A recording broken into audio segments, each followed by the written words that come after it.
A sitting governor just looked 3 federal judges in the eye and said no. Not through lawyers. Not through appeals. Jeff Landry simply refused to comply. And here's what nobody is telling you: there might be nothing anyone can do to stop him. What's happening in Louisiana right now could reshape the balance of power in every state in America. And the courts are terrified. January 2025. Jeff Landry, Louisiana's newly inaugurated governor, issues Executive Order No. 47. On paper, it looks routine. Emergency management protocols. Nothing unusual for a state that faces hurricanes every year. But buried in Section 12 is language that constitutional scholars have never seen before in any American state. It grants the governor authority to suspend enforcement of any court ruling that, quote, interferes with essential state functions during declared emergencies. 3 federal judges immediately saw the problem. If Landry gets to define what counts as an emergency, and he gets to decide what interferes with state functions, then judicial review becomes meaningless. The question that would consume legal circles for months was simple but terrifying: did Louisiana's governor just give himself the power to ignore the courts? To understand how we got here, you need to know who Jeff Landry really is. Before becoming governor, Landry served 8 years as Louisiana's Attorney General. And his record there reveals a pattern. In 2019, he refused to defend a state law he personally disagreed with, arguing the AG had prosecutorial discretion. Courts disagreed. He was ordered to comply. He didn't. In 2021, he launched an investigation into the New Orleans district attorney, claiming jurisdiction his office had never possessed. Federal courts intervened. He delayed for 14 months before backing down. In 2022, he challenged federal vaccine mandates, winning some battles but also establishing something more important: a playbook. Each confrontation taught him where the boundaries were. But more importantly, each one taught him how slowly courts actually move. Here's what nobody talks about: by the time judges ruled against Landry on any given issue, the practical effect had already occurred. The damage, if you want to call it that, was already done. Now stop for a second and think about what this actually means. We're not talking about political disagreements or policy debates. We're talking about the fundamental question of whether laws apply equally to everyone, including the people who enforce them. And here's where it gets unsettling. Landry isn't operating alone. In February 2025, Texas Governor Greg Abbott cited Louisiana's Executive Order 47 as justification for his own expanded emergency powers. Florida followed with similar language 2 weeks later. Constitutional law professor Sarah Chen at Yale called it, quote, a cascading effect that could fundamentally alter federalism in America, end quote. But Landry did something even more audacious. He didn't just claim new powers. He restructured how those powers could be challenged. Under his administration, any lawsuit against emergency executive orders must first go through a state administrative review board. A board whose members serve at the governor's pleasure. A board that has never, in its brief existence, ruled against a single executive action.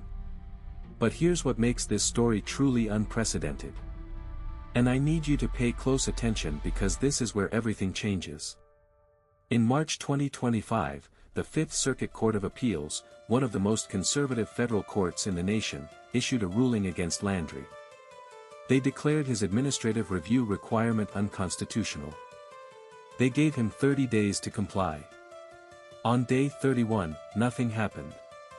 Landry's spokesperson released a 3-sentence statement calling the ruling advisory and noting that the state was, quote, evaluating its options. 3 federal judges immediately threatened contempt proceedings.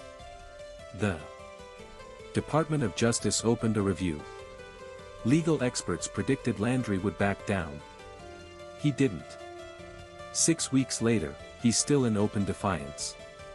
And here's the part that should alarm you regardless of your politics: the mechanisms we assume exist to force compliance are proving far weaker than anyone imagined. The question isn't whether Landry is right or wrong anymore.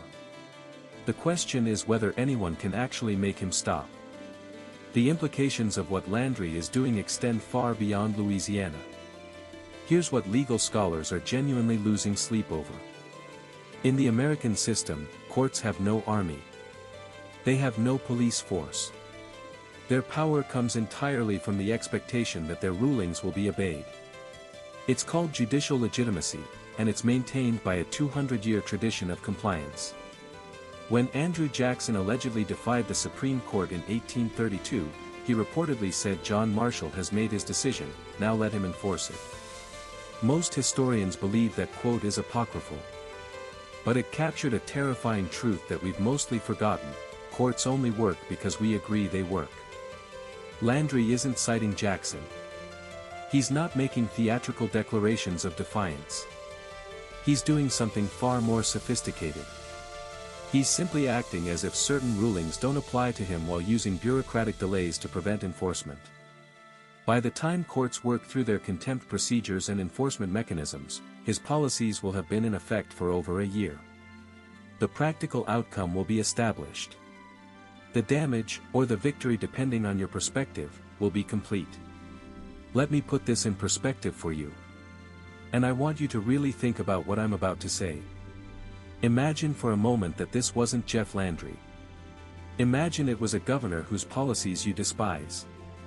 Imagine someone on the complete opposite end of the political spectrum discovering that they could implement their agenda, wait out court challenges, and achieve their goals before any ruling could stop them.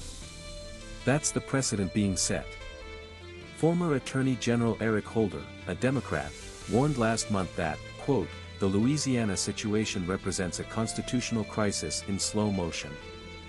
Former Vice President Mike Pence, a Republican, stated that, quote, "Governors must respect judicial authority even when they disagree with specific rulings."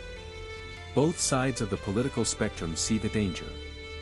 But here's the uncomfortable truth: Landry's supporters, and there are millions of them, see exactly the same facts and reach the opposite conclusion. They believe federal courts have overstepped for decades. They believe states have a right to resist. And they believe Landry is finally doing what other governors were too afraid to do. So what happens next? This is the answer you've been waiting for, and it's more complicated than either side wants to admit. There are exactly 3 ways this could end. First, the Supreme Court could take up the case. They've been asked to intervene on an emergency basis twice now and have declined both times. Legal analysts believe they're waiting to see if the situation resolves itself. It hasn't. Second, Congress could act. There are mechanisms for federal intervention when states openly defy constitutional order. But using them would require bipartisan cooperation that simply doesn't exist in 2025. The third option is the one nobody wants to discuss: nothing happens. Landry completes his term. His policies remain in effect. Future governors in all 50 states take note. The system didn't collapse. It just quietly changed. Here's the truth that answers the question from the beginning of this video. Jeff Landry looked federal judges in the eye and said no because he calculated, possibly correctly, that the consequences for defiance are less severe than the political cost of backing down. Whether you see that as courage or catastrophe depends entirely on whose policies you want governors to ignore next. What we're witnessing in Louisiana isn't just about one governor or one political party. It's a stress test of institutions we assumed were unbreakable. For 2 centuries, American governance has operated on the assumption that court rulings would be followed. That assumption was never written into law. It was simply understood. Jeff Landry has shown that understanding can be challenged. The outcomes of the ongoing legal battles will matter.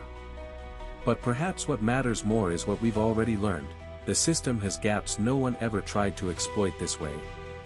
Whether those gaps get closed or widened depends on what happens in the next 18 months.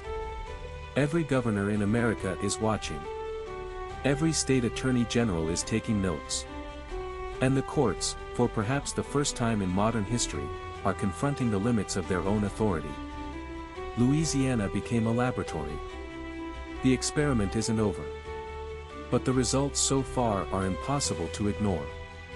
Now you understand what's really happening in Louisiana and why constitutional experts are genuinely alarmed. If this analysis helped you see the bigger picture, subscribe to Sentence Stories.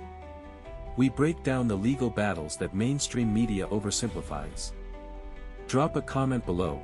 Should governors have the power to delay court rulings during emergencies, or is that the first step towards something dangerous? I read every response. Next week, we're covering the 3 Supreme Court cases that could reshape criminal justice in 2026.